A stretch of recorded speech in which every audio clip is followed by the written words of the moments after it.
You may have thought it was just another Senate hearing, but what transpired was anything but routine. When a young firebrand congresswoman threw a pointed dig at an old, seasoned senator from the South, everyone expected his measured retort to turn the whole room around.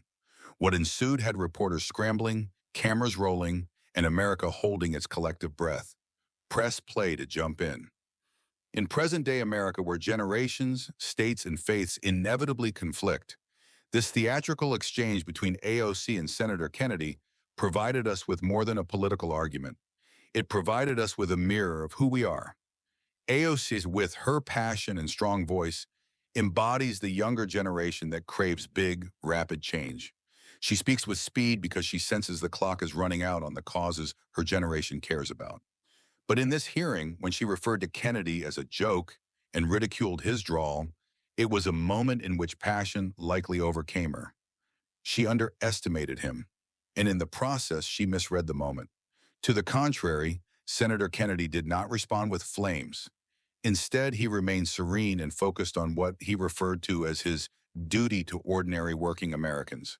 Instead of firing back with insults, he converted her insult into a soft-spoken but emphatic reminder of his principles.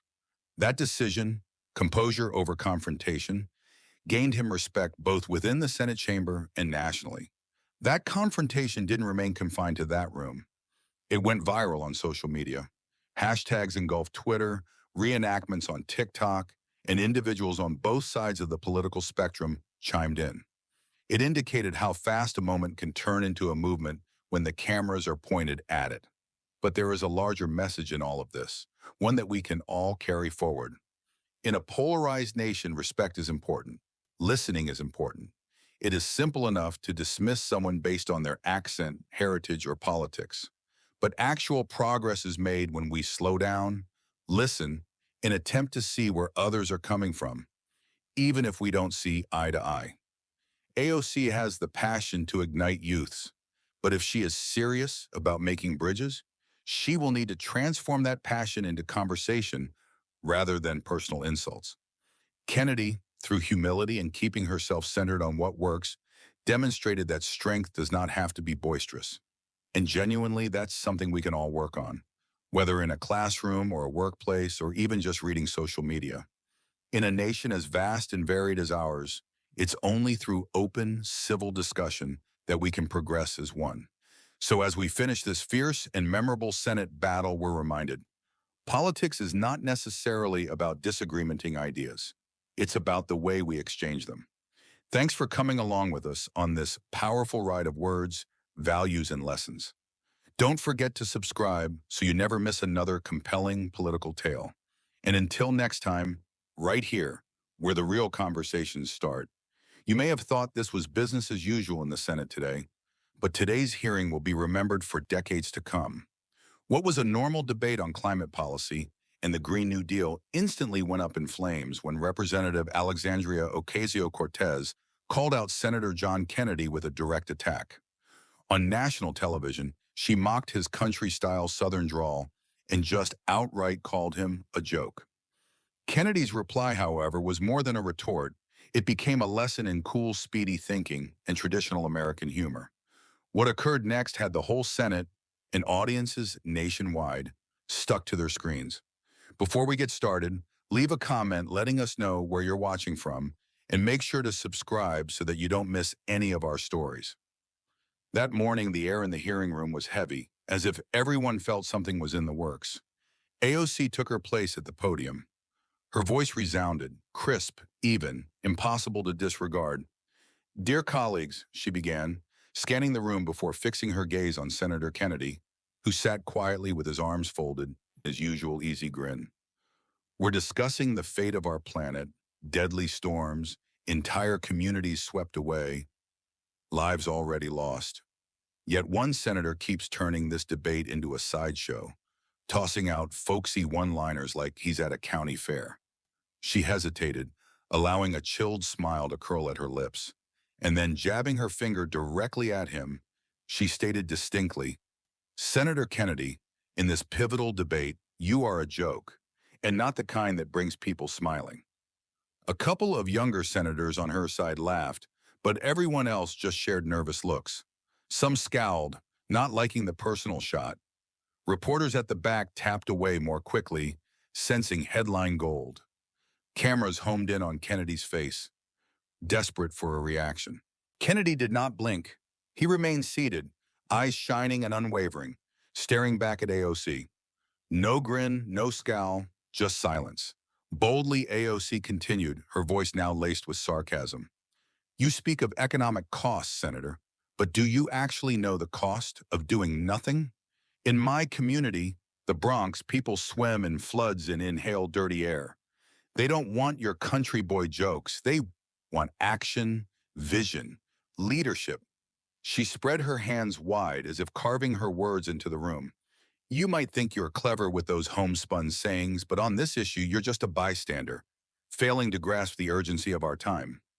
A few of her allies applauded, though not everyone joined in. One senator sitting in the back of the room shook their head and whispered to a nearby colleague. An aide to AOC stood in the background with a beaming smile, but a hint of concern in her eyes. Even she appeared to realize that her boss was testing the boundaries of civil disagreement. Reporters exchanged knowing looks. This, they thought, would be the turning point of the entire hearing. AOC leaned forward, eyes fixed on Kennedy. He refused to move, just cocked his head, fingertips tapping gently on the table. Cameras zoomed in on all the details. The sheen on his glasses, the tranquility in his eyes. No anger, no anxiety, just silent assurance, as if he'd been underestimated too many times before and knew how to strike back now. In the press corps, one reporter whispered, "She just stirred a hornet's nest." Another nodded. Kennedy doesn't go down easy. Unfazed or unconcerned, AOC continued to push. We require leaders who dream big and act boldly, not somebody making cheap jokes. Senator Kennedy, if jokes are all you have, perhaps step aside for individuals willing to save the planet. Her words fell like an arrow to his pride. She stood up, expecting him to buckle. But Kennedy's quiet filled the room with tension like a taut bowstring. AOC, still confidently covering, now seemed the slightest bit nervous. A conservative senator next to Kennedy gave a tiny, familiar smile. An online journalist started filming on a phone, sure the next question would swamp social timelines. AOC prodded again. I'm fighting for young people, people already living with the cost of delay. We don't have time for jokes. We need action now. She sat, eyes fixed on Kennedy, challenging him to respond. Enthusiasts cheered, but more quietly than once before. All eyes shifted to Kennedy. He cleared his throat, a gentle sound, but it took hold. Then in his rich southern brogue, he spoke. Miss Ocasio-Cortez, he told her, holding her glare. I was raised in a small town where people don't scream to demonstrate that they're correct. I went to the best schools, not to boast, but to understand that words must have gravity, not volume. He held the pause. The room seemed to shrink around his equanimity. Conservative colleagues smiled a little. Neutral senators leaned forward. You talk of action, of rescuing our planet. I concur we have to have action, but actual action isn't costly commitments that working people must foot the bill for. I speak for those who can't pay for flashy dreams. They need concrete solutions they can depend on. A whisper ran through the room. A journalist wrote frantically, realizing Kennedy had just changed the tide. AOC rose to her feet, hands on hips, voice urgent. Senator, you're talking about working people, but do you get what happens when their houses get swept away in storms or their air gets filled with smoke? They don't need smart rhetoric. They need big policy like the green. AOC leaned forward, eyes burning. New Deal, she concluded, attempting to swamp Kennedy with sheer force. He didn't flinch. Rather, he cocked his head and presented a serene, knowing smile, not condescension, merely quiet self-assurance. Miss Ocasio-Cortez, he told her, voice unshaken. I know my constituency. They work from sunrise to sunset. They don't need empty words of beauty that leave them owing. If it's about policy, let's discuss the way we pay for it, instead of the way I talk. The language was mild, but it cut sharply. A few of the neutral senators nodded. Some of AOC's allies exchanged uncomfortable looks. The room was a furnace now. Watching Kennedy picking up momentum, AOC leaned in harder. You talk of costs, but you're evading the true crisis, she fired back, hands slicing the air. Young people, communities like mine, are already hurting. Do you think your homespun maxims can weather those storms? She stood there defiant, waiting for him to break. Kennedy shrugged, easy, calculated. Then he stood up for the first time. There was silence. Storms, Miss Ocasio-Cortez, he started, voice a lower register, nearing story. I've witnessed them in Louisiana. Homes destroyed, lives disrupted. I'm not here to stage something. I'm here to ensure our Band-Aids don't dig people further into debt. Name that folksy if you wish. Where I come from, we say it is the truth. His soft words struck like a sledgehammer. Some conservatives applauded. AOC's side fell silent. A reporter breathed, he just turned the tables. Kennedy sat, eyes fixed on AOC, daring her to make a move. Despite being shaken, she stood firm, took a deep breath, and replied, Senator, your truth only prevents real action. The Green New Deal is not fantasy, it's a lifeline. If you can't keep pace, step aside for those who can. She sat once more, gaze still locked onto him. Kennedy responded with little more than a slight, near-playful smile. Reporters' keyboards clacked. An aide whispered, Kennedy's playing the long game. The hearing room was a forge, every word a spark. AOC felt it too. She stiffened, bound to take this confrontation to its height. Cameras tracked each of her breaths. Reporters made ready for the headline that would ignite social feeds. She took one more breath, ponytail bobbing, and spoke in her low, knife-edged voice. Senator Kennedy, she said, tapping fingers on the podium as she restrained pent-up emotion. You speak of working people, but do you actually listen to them when storms? AOC's eyes blazed. When storms blow through the communities you represent and families lose all they have, they don't require slick words about practical solutions, she said. They require a bold plan, something like the Green New Deal, not more dawdling wrapped in rural bon mots. The adjective rural oozed with sarcasm as she stared down Kennedy.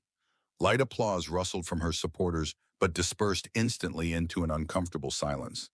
A conservative senator beside Kennedy shook his head, evidently sick of the personal attacks. An AOC staffer bit her lip, proud but anxious. Writers wrote furiously, knowing that, quote, hesitation wrapped in rural quips would be on every headline by evening. Cameras were steady on Kennedy. He did not move, hands folded, a mischievous glint in his eye. He did not hurry, did not stand. He merely observed, as though weighing each word she flung his direction. AOC pushed on, voice climbing like an actor at the play's climax. We're in the 21st century, she declared, sweeping a hand toward the high ceiling. We can't let outdated thinking block progress. You may represent Louisiana, but you're abandoning the young people who demand a cleaner, sustainable future. Are you blinded by quips, Senator, or just hiding your lack of vision? A few shouts erupted from the liberal side, but even some of them seemed uncomfortable. One neutral senator sighed, looking back and forth between them. A reporter started writing an article called Debate Crosses the Line. Nevertheless, AOC persisted. I'm here for the people who struggle day in and day out, she declared, her voice shaking with emotion. They don't have time for meaningless platitudes. If you cannot give, Senator Kennedy, let those who risk dreaming big do it. Finally, Kennedy raised an eyebrow, a subtle movement that indicated he was ready. He did not rise, but when he spoke, his understated power commanded the space. Miss Ocasio-Cortez, he started, as serene as a lake at peace. I'm not here to debate who thinks biggest. I'm here to ensure those big dreams don't become encumbrances. You talk of storms. I've seen them sweep through Louisiana communities, leaving people with nothing. They don't require costly promises. They require actual plans that won't break them. His gentle words fell like a rock in water, creating ripples everywhere. Rural state senators nodded, sensing sincerity behind the drawl. AOC jumped up for the second time, eyes flaming. Senator, you refer to that as realism, but I refer to it as evasion, she retorted, voice trembling with intensity. Excuses are not what people want. They need us to act now. If you cannot keep up, Do not get in the way. She remained seated, still glowering at him as if challenging him to blink. Kennedy produced a slight, patient smile. Less taunt, more, game's not over. Leaning forward, palms together, he spoke in soft steel. Miss Ocasio-Cortez, I'm not dodging. I simply wish to ensure that what we offer is something we are capable of providing. If that renders me backward, I'll gladly take the designation. A few of the conservatives nodded. Across from AOC, murmurs of whispered concern indicated alarm. Kennedy was fighting back. Journalists scribbled out preliminary reports, confident this duel would dominate all the headlines. The hearing room was like an arena, two warriors at opposite ends of the stage, neither about to give up. A staffer leaned in and spoke quietly. Kennedy hasn't thrown his final punch yet. The atmosphere was charged like a taut guitar string set to break. Everyone knew the confrontation was just beginning. AOC had just sat down, still glaring. She thought her acerbic jabs concerning Kennedy's backward thinking had gotten him reeling. Her supporters applauded, but their grins faltered. They could notice his detached quietness coiling into something huge. Reporters scribbled more frantically, sensing the entire hearing to turn like a vessel pivoting in turbulent seas. Cameras panned in. Kennedy cleared his throat, glasses glinting in the lights, hands lying open on the table like a chess player poised to make his next move. Then, slowly, serenely, he rose. The chamber dropped into a silence. He adjusted his tie and cast a level glance over each senator before fastening on AOC. In contrast to his deep river calm, her previous jibes appeared like pebbles skipping on the surface. Miss Ocasio-Cortez, he began, soft but clear in that warm southern drawl. I'm not here to outshout anyone or spin prettier dreams. I'm here to talk about what truly matters to everyday Americans. Reliable solutions, not flashy promises. You could hear a pin drop. A neutral senator leaned forward, curious. An AOC aide froze mid-text message. Kennedy went on, voice still gentle but edged with purpose. You speak of storms and flooded towns. I've walked those waterlogged streets in Louisiana, talked to people who lost their homes and livelihoods. They don't need grand visions that leave them drowning in debt. They need plans that actually work. A sigh of relief seemed to blow through the room. Conservative heads nodded along. Even progressives nodded a grudging admission that the point had merit. Across the aisle, AOC's fingers clenched. She prepared to cut in, but Kennedy raised a courteous hand, assertive without a whiff of offensiveness. You call me backward, he said, tone dropping to storytime quiet. But it isn't backward to focus on what people need, not just what sounds good. I'm not here to put on a show. I'm here to guard every tax dollar and spare families new hardships. If that's folksy, I'll own it, gladly. Applause broke out, initially from conservatives, followed by some neutral senators. For the first time, AOC's confidence wavered. She sat up straighter, scoping for a new angle. She stood up again, attempting to keep her voice steady. Senator Kennedy, you speak of truth, yet you're stalling progress. The Green New Deal is our lifeline. Talk all you want. The real cost of delay is in lives. Her voice came with fire, but the silence thereafter leaned from her. Kennedy did not stand. He merely cocked his head. Miss Ocasio-Cortez, he replied, voice low and even, I'm not standing in the way of progress. I'm standing in the way of irresponsibility. Progress that does not include working people is not progress. If slowing down to do it right is delay, then I call it duty. Soft applause responded, just sufficient to indicate the tide had shifted. The hearing now resembled a game of chess in which Kennedy was in the more powerful position. Reporters blazed out updates. One aide leaned over and whispered, Kennedy just taught the room a lesson. AOC sat, searching her bench for solid ground that did not exist. The cameras, long fixated on her, now held on Kennedy's subdued smile. The chamber, shaken by his words, settled into an awed quiet. It wasn't thunderous applause that sealed his victory, merely the dignified silence that ensued. Even AOC, hands quivering slightly, realized she'd misjudged her foe. Journalists scrawled, confident that this confrontation would dominate all feeds by evening. A silver-haired senator cleared his throat, a very small sound, but one that served to announce what everyone recognized. Kennedy had won over. The moment as a clinching victory for traditional values captioned, "Kennedy blasts AOC in blazing climate battle." Their commentators applauded his calm, describing it as a masterclass in leadership under fire. The difference in coverage on rival networks highlighted the cultural divide, where some saw an impassioned champion battling for the future, others saw an impulsive politician trumped by an old-hand statesman. Back in the Senate chamber, the mood had entirely changed. What began as a high-wire confrontation slowly coalesced into something much more subtle, an unexpected turning point. Kennedy's silence, his measured words, his refusal to respond emotionally, all of it resonated across party lines.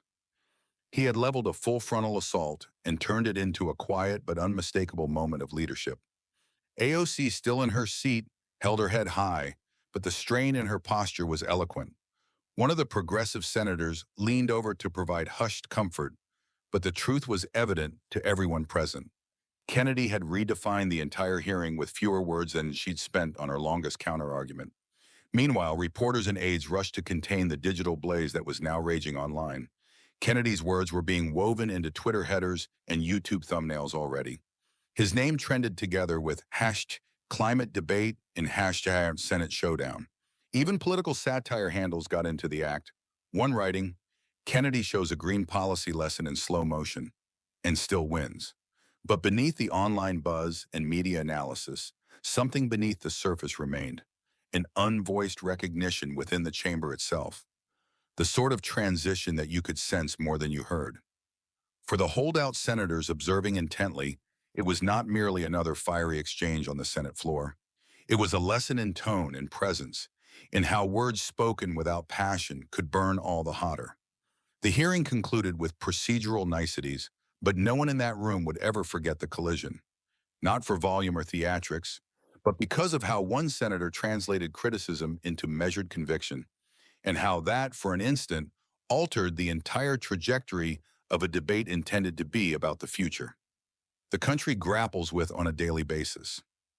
What began as an incendiary debate about climate policy transformed into a symbolic battle, a generational, cultural, and aesthetic divide acted out on a national stage. Fox News portrayed Kennedy as the voice of real America, serene in the face of fire and unyielding in his beliefs. Their title, "Kennedy Teaches AOC a Lesson in Dignity," encapsulated how his followers perceived the moment, not merely as a victory in argument, but as a cultural pronouncement. He didn't just win the argument, one critic averred. He reminded Americans that poise is power. At the opposite end of the scale, liberal corners of the web flooded with support for AOC. Hashtag AOC for the future and hashtag Green New Deal now became trending hashtags as young activists came together to redefine the moment, not as defeat, but as a call to action. Memes went around featuring quotes such as, "She's fighting for our future. That's not drama, it's urgency." But even within her base, there were voices urging thought. "We adore her passion," a climate activist posted on Instagram, "but next time lead with solutions, not swipes." These debates represented a pivot, not away from encouragement, but towards strategy. At the same time, centrist sites such as Politico and The Hill peered deeper.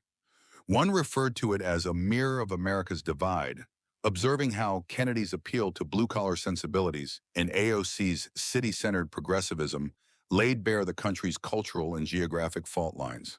A political analyst cited by The Hill reduced it to a plain statement. AOC brought passion. Kennedy brought discipline. Voters saw both, but remembered who stayed calm. The cultural ripple extended far beyond politics. Reddit threads overflowed with reflections about class, accent, and respect. One widely shared comment read, "Kennedy reminded the world that being underestimated because of your accent or background doesn't mean you're unprepared. It means people aren't ready for you." The sentiment struck a chord across regions and parties. TikTok became a stage of reenactments, partly satirical, partly earnest. Teenagers and college students acted out the exchange to background music and costume. A single clip with a mock Kennedy coolly tugging at his tie, mock AOC went into a diatribe, garnered millions of views, and inspired thousands of comment streams arguing about who really won. Even outside political circles, Kennedy quotes appeared on Instagram and Facebook, superimposed over soft landscapes or grainy Capitol Hill photos. Listening, not shouting, is strength. Let's not promise dreams we can't afford. And yet, amid all the memes, front pages, and think pieces, one thing quietly resonated. This wasn't just about AOC or Kennedy.